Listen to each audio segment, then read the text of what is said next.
60장입니다. 새 찬송가 496장. 새벽부터 우리 다 함께 찬양하겠습니다.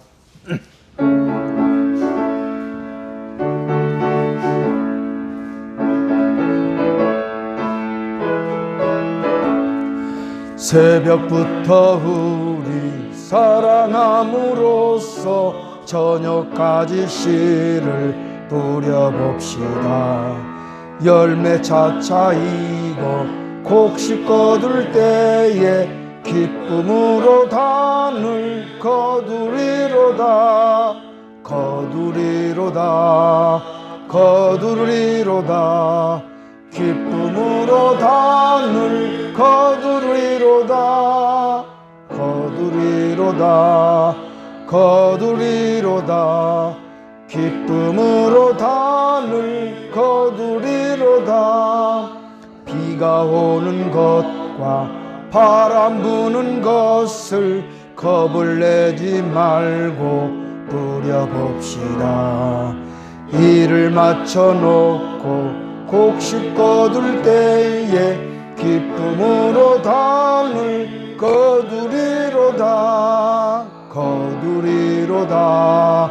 거두리로다.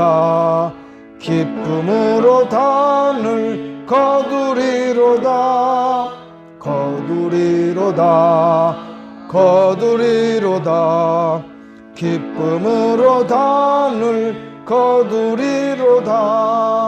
씨를 뿌릴 때에 나지 아니할까 슬퍼하며 심히 애탈지라도 나중 예수께서 칭찬하시리니 기쁨으로 단을 거두리로다. 거두리로다. 거두리로다. 기쁨으로 단을 거두리로다. 거두리로다. 거두리로다. 기쁨으로 단을 거두리로다.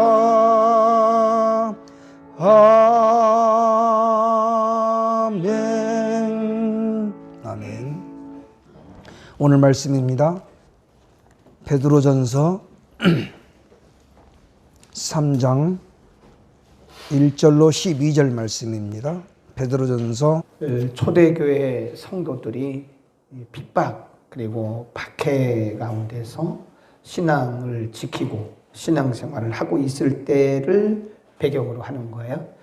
그래서 앞에 부분에 보면 어떻게 영적으로 건강하고 어떻게 영적인 싸움에서 승리할 것인가 이런 부분을 말씀하고, 그리고 중반부 후에 이 뒷부분으로 오면 삶에 대해서 가르쳐요. 삶.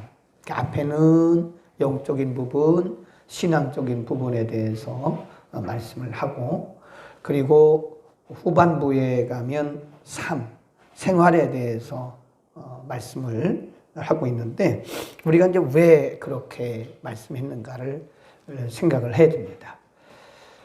핍박과 박해를 받을 때 우리가 영적으로 건강하고 또 성령으로 충만하면 핍박과 박해를 이길 수 있기 때문에 영적인 건강, 영적인 부분을 말씀했어요. 근데 거기서 끝나면 되는 게 아니죠. 그러니까 왜 삶에 대해서 왜 가르쳤는가? 그것은 아무리 이 사회가 핍박이 있고 박해가 있고 고난이 있고 어려움도 성도들의 삶은 흔들리면 안 되거든요. 아무리 박해를 받고 핍박을 받아도 우리의 신앙의 중심과 그리고 우리의 삶은 항상 정도를 가야 되는 거예요. 우리의 생활이 흔들리면 안 됩니다. 특별히 오늘같이 이렇게 코로나가 창궐하는 이 시대에 살아가는 우리들이 혹시라도 우리의 삶이 흔들리면 안 됩니다. 믿음은 믿음이고 또 우리의 삶이 흔들리면 안 되는 거. 그래서 여전히 우리의 조건에 어찌하든 우리의 환경에 어찌하든 간에 우리는 택함받은 하나님의 백성들로서 거룩한 삶이 흔들리면 안 된다는 거예요. 그래서 삶을 굉장히 중요한 겁니다. 오늘은 주로 가정에 관한 문제고요. 교회 안에서 지체들 간에 어떻게 해야 되는가. 그러니까 핍박과 박해를 받고 있다고 해서 남편이 함부로 행동하고 아내가 함부로 행동하고 교회 안에서 성도들의 삶이 흔들리면 이미 이것은 진 거라요. 이미 이건 넘어진 거랑 똑같은 거예요. 아무리 환경이 그래도 남편은 남편의 의무를 해야 되고 아내는 아내의 의무를 해야 되고 우리 지체들 간에 의무를 해야 된다. 1절부터 한번 보겠습니다. 6절까지는 아내의 의무입니다. 1절 시작. 아내된 자들아 이와 같이 자기 남편에게 순복하라. 이는 혹 도를 순종치 않는 자라도 말로 말미암지 않고 그 아내의 행위로 말미암아 구원을 얻게 하려 함이니 그랬습니다. 아내된 자들아 자기 남편에게 순복하라. 순복은 복종하고 다르다 그랬죠. 한 단계 높은 게 순복입니다. 순복은 순종하고 다르다 그랬어요. 순종은 조금 아래 단계고 순복, 복종 이거는 위 단계예요. 군대 용어입니다. 그래서 이것은 뭘 의미하는가 하면 남편의 권위에 대한 복종을 의미합니다. 그 왜 그런가? 거기 보면 혹 도를 순종치 않는 자, 오늘날로 말하면 불신자예요. 남편이 불신자라도 아내의 말 때문에 그가 돌이키는 것이 아니라 아내의 무엇 때문에 행동, 아내의 그 정결한 행위로 말미암아 구원을 얻게 하려 함이니 너희의 두려워하며 정결한 뭘 봄이라 행위. 그러니까 믿는 아내들은요 행위로 보여야 돼요. 물론 남편들도 행위로 보여야 됩니다. 이게 말만 갖고는 안 된다는 거죠. 네. 그래서 자기 아내들은 남편에게 복종하라. 특별히 무엇 때문에 그런 거예요? 믿지 않는 남편이 아내의 그 정결한 행위를 보고 구원을 얻을 수도 있다고 하는 것입니다. 그 다음에 3절에 보면 시작. 너희의 단장은 머리를 꾸미고 금을 차고 아름다운 옷을 입는 뭘로 하지 말고 외모로 하지 마라. 여성들의 특징은 뭐냐면 외모를 가꾸는 거예요. 여성들의 남성들하고 틀려요. 물론 여성이라고 다 그런 건 아니지만 여성들의 특징은 외모를 그래서 금으로 차고 거기 보면 머리를 꾸미고 아름다운 옷을 입고 이런 거란 말이죠. 근데 베드로 사도를 통해서 말씀하는 게 그거보다 외모를 꾸미는 것보다 더 중요한 것이 뭐냐면 너희의 속사람을 단장하라. 그렇게 말씀해요. 거기 보면 4절 시작. 너희 마음에 숨은 사람. 이게 속사람이라고 그랬죠? 속사람. 속사람을 온유하고 안정한 심령에 썩지 아니할 것으로 하라. 이는 하나님 앞에 뭐 한 것이다 그래요? 값진 것이다. 그랬습니다. 그래서 크리스찬 아내들은 자기 남편을 복종해야 돼요. 자기 남편의 권위에 복종해야 됩니다.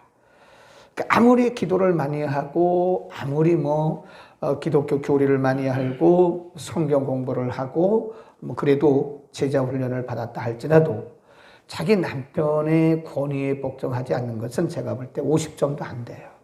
근본을 놓치고 있는 거예요. 화려한 우리의 외모가 중요한 게 아닙니다. 중요한 것은 속사람을 잘 값지게 안정되게 단장하라. 그러면서 이 예를 들었어요. 5절에 보면 전에 하나님께 소망을 두었던 거룩한 부녀들도 이와 같이 자기 남편에게 순복함으로 자기를 단장하였나니. 예를 들어 누가 그랬어요? 사라가 아브라함을 뭐라고 말했다고 그래요? 주. 이 주란 말은 아무한테나 붙이는 게 아니에요. 하나님, 그리고 하나님을 안 믿는 사람들은 자기 신에게 주란 말을 써요. 주인. 그래서 옛날에 우리 그 어른들을 보면요. 자기 남편을 주인이라고 했어요. 주인. 우리 주인 양반. 그랬죠? 주인 양반, 주인 양반. 그래. 그게 집주인이라는 그런 뜻도 있지만 이런 뜻도 있는 거예요. 주인 양반, 우리 주인 양반 그랬잖아요. 그것도 양반이라고 그랬다니까요. 주인 양반. 그러니까 크리스찬 아내들은 비록 사회가 그렇게 변한다고 해서 사회를 따라가면 안 되는 거예요. 아무리 핍박과 박해와 고난이 있을지라도 크리스찬의 아내들은 속사람을 단정해야 돼요. 외모가 중요한 게 아닙니다.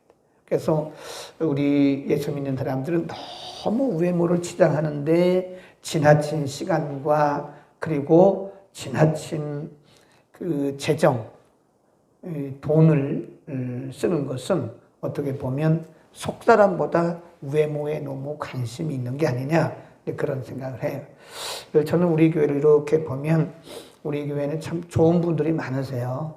대부분 다 좋은 분들이고 우리 교회에 나오시는 출석하는 성도님들 가운데 이렇게 뭐 그걸 뭐라 그러죠?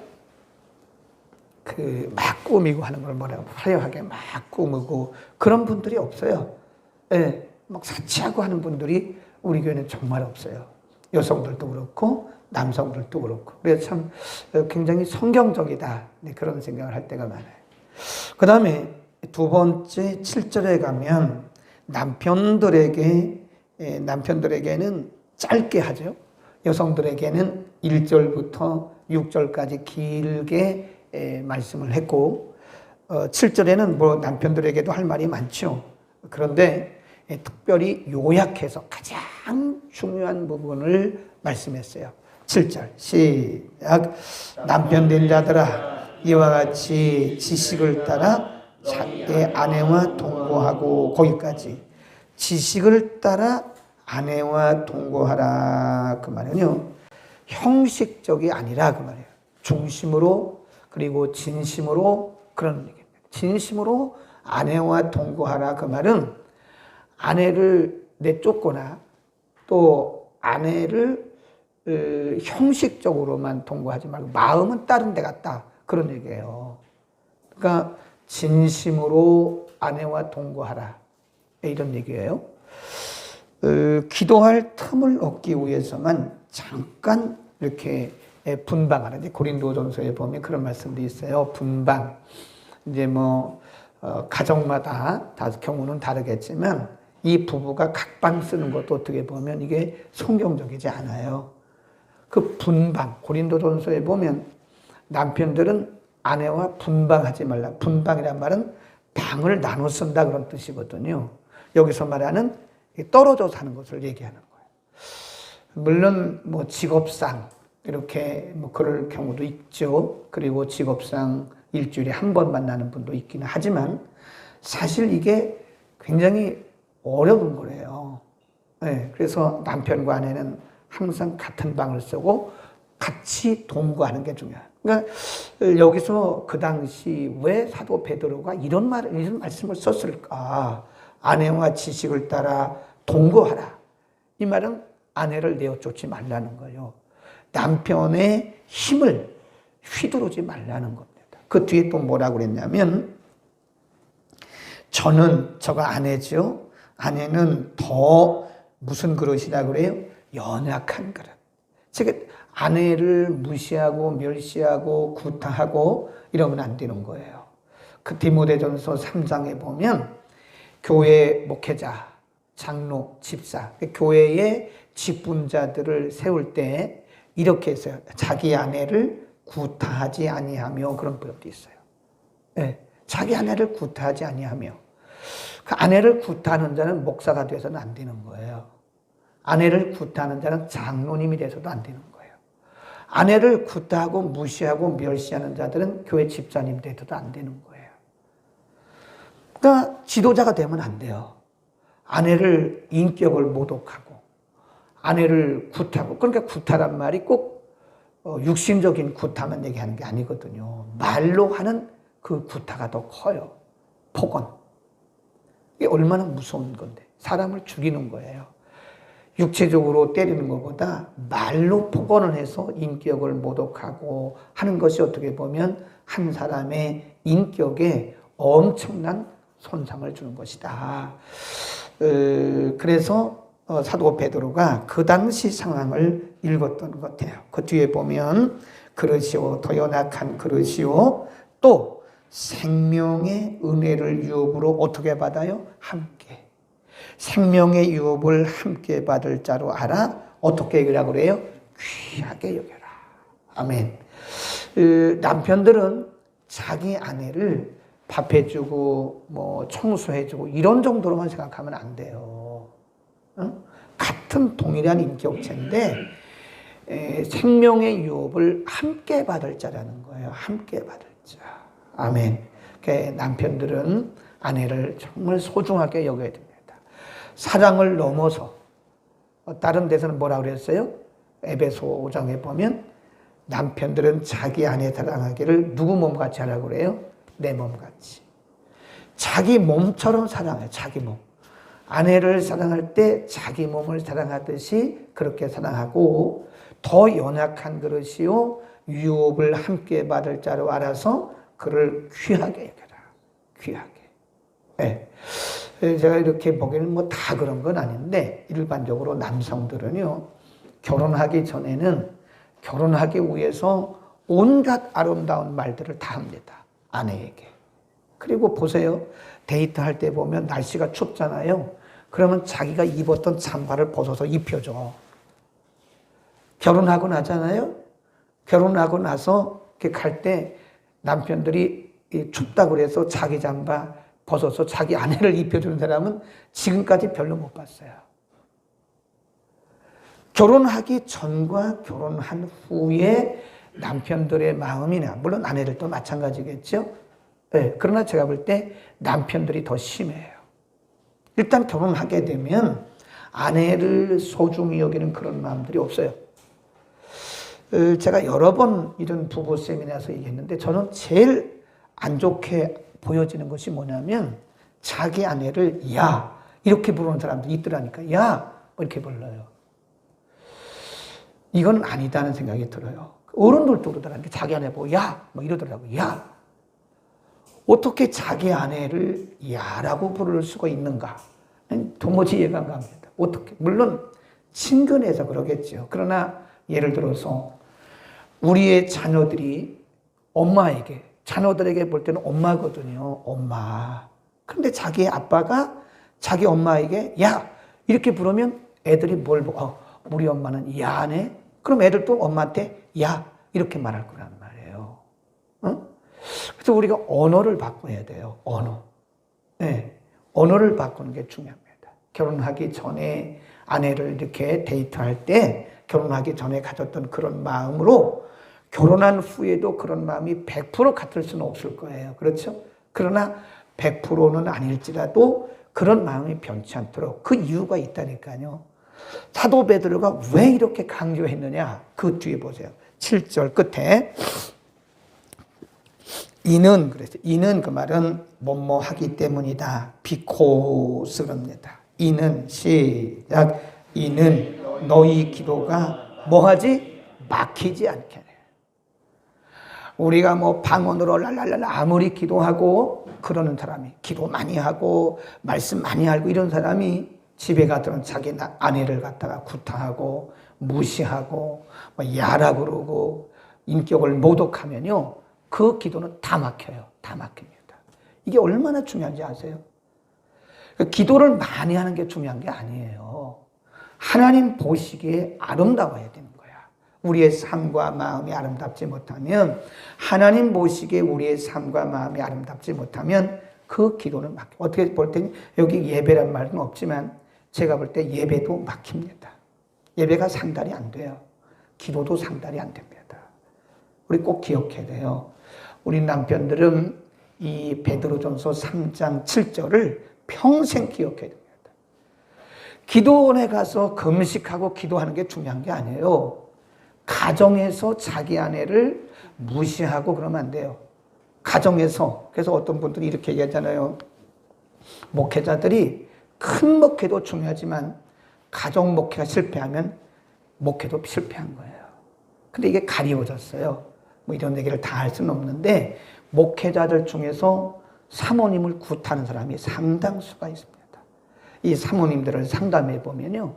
자기 남편에게 굿하당한 사람들이 한둘이 아니에요. 많아요. 굉장히 많습니다. 그러면 예를 들어서 그런 분들이 교회가 작으냐? 그렇지 않아요. 몇 천명 교회 목회하는 목사님도 있어요. 그것은 제가 볼 때 목회 실패한 겁니다. 우선 그래서 우리가 항상 하는, 목회학에서 항상 하는 얘기가, 목회자는 교회 목회도 중요하지만 이게 홈 미니스트리를 잘하는 거예요. 홈 패밀리 미니스트리를 잘못하면 이 처치 미니스트리도 이것도 실패라는 거예요. 응? 아멘. 꼭 알아야 됩니다. 지금 베드로 사도가 왜 그렇게 남편들에게는 여러 가지 말하기보다는 이게 몇 가지로 추려서 요약해서 말했는가 하면 기도가 막히기 때문에 그런 거예요. 기도가 막힌다. 그 남편들 가운데 뭐 기도를 많이 하는 사람도 그렇게 많지도 않아요, 사실은. 그러나 우리의 기도가 왜 이렇게 응답이 안 되는가를, 응답이 안 된다면 우리가 그렇게 오랫동안 기도하고 여러 가지로 기도하고 작정하고 기도하고 금식하고 기도했는데 혹시 기도가 응답이 안 된다면 이유가 여러 가지 있겠죠. 여러 가지 이유가 있을 거예요. 근데 그 중에 하나가, 그 중에 가장 큰 이유 중에 하나가 남편들이 아내를 무시했거나 아내의 인격을 모독했거나 짓밟았거나 그런 거예요. 아내와 지식을 따라 동거하지 않고 그랬거나 이런 거예요. 총장로님은 아직은 한방 쓰시죠? 각방이에요? 한방이죠? 그러면 이게 각방 쓰면 안 되는 거예요. 물론 건강상 어떤 분들은 건강상 각방 써야 할 분들도 있긴 하더라고요. 그러나 그 옛날에 송기론 목사님이 그 부부 세미나 할 때 들은 얘기인데 부부 싸움을 해도 한방을 쓰라는 거예요. 물론 이제 경우가 그 케이스가 있겠죠. 우리가 인 케이스라고 그러는데 경우는 있겠죠. 사람들마다 건강적으로 여러 가지 경우는 있겠지만 일반적으로 볼 때는 아내를 소중히 여겨야 돼요. 지식을 따라 동거하라 그 말은요. 중심으로 아내를 소중하게 여기고 아내와 동거하라 그런 얘기입니다. 그러니까 자기 아내를 내쫓는 사람도 있다니까요. 우리는 아내들의 의무와 남편들의 의무를 공부했고요. 그 다음에 8절로 갑니다. 마지막으로 이 말은 finally, 이게 결론적으로 그런 얘기입니다. 결론적으로 또 더해서 너희가 이제 교회 안에서 지체들 간에 해야 할 일입니다. 너희가 다 마음을 같이하여 체휼하며 형제를 사랑하며 불쌍히 여기며 겸손하며 악으로 악을 욕으로 욕을 갚지 말고 도리어 복을 빌라 그랬습니다. 그 8절에 보면 너희가 란 말은요 공동체입니다. 서로 one another예요. 이 교회는 공동체는요 이게 한쪽에서만 하는 게 아니에요. 서로예요. 서로. 너희가 서로 마음을 같이 하여 그런 얘기입니다. 너희가 우리말 성경에는 너희가 다 그랬지만 영어 성경에 보면 live in harmony with one another 이렇게 있어요. 우리가 서로가 조화를 이루기 위해서 서로 채우라고 또 마음을 같이 하고 형제를 사랑하고 불쌍히 여기고 겸손하고 이게 다 서로 해야 됩니다. 서로. 사랑이라는 것도요 서로 사랑입니다. 내가 일방적으로 사랑하는 것은 그 진정한 사랑이 아니에요. 그건 하나님만 그렇게 하실 수 있어요. 하나님만 서로 사랑이고 하나님은 일방적 사랑이죠. 조건은. 그러나 인간의 사랑은 서로 사랑입니다. 이 교회 공동체 안에서는요 내가 사랑을 하지 못할 만큼 연약한 사람도 없고요 내가 사랑을 주지 못할 만큼 연약한 사람도 없어요. 다 우리는 서로 사랑을 주어야 하는 연약한 인생들입니다. 그 어떤 사람이요 도움받는 거를 굉장히 기분 나빠하더라고요. 그런데 그 전에 그런 사람 하나 봤어요. 제가 뭘 이렇게 사다 드리잖아요. 그러면 반드시 그 값에 해당하는 돈을 줘요. 우리가 도움받을 때는 받아야 돼요. 우리가 위로받을 때는 위로받아야 됩니다. 그리고 우리가 격려받을 때는 받아야지. 내가 얼마나 기도 많이 하는데 나를 격려하냐고. 그것도 옳지 않아요. 아무리 기도 많이 하고 아무리 믿음이 좋아도 인간은 인간입니다. 그래서 격려해주고 위로해주고 사랑이라고 하는 것은 서로 사랑이지 일방적으로 하는 것은 짝사랑이에요. 짝사랑은 건강한 사랑이 아닙니다. 짝사랑은 잘못된 사랑이죠. 서로 사랑인 거예요. 서로 사랑. 아멘. 우리가 서로 귀하게 여깁시다. 우리 함께 하나님 나라 갈 때까지 한 배를 탔잖아요. 한 배. 한 배를 탔다란 말은 한 가족, 권속이란 뜻이에요. 권속. 이 권속이란 말이 영어 성경에 보면 family, 가족이라고 되어 있어요. 우리의 가족. 네. 그 파주에 가면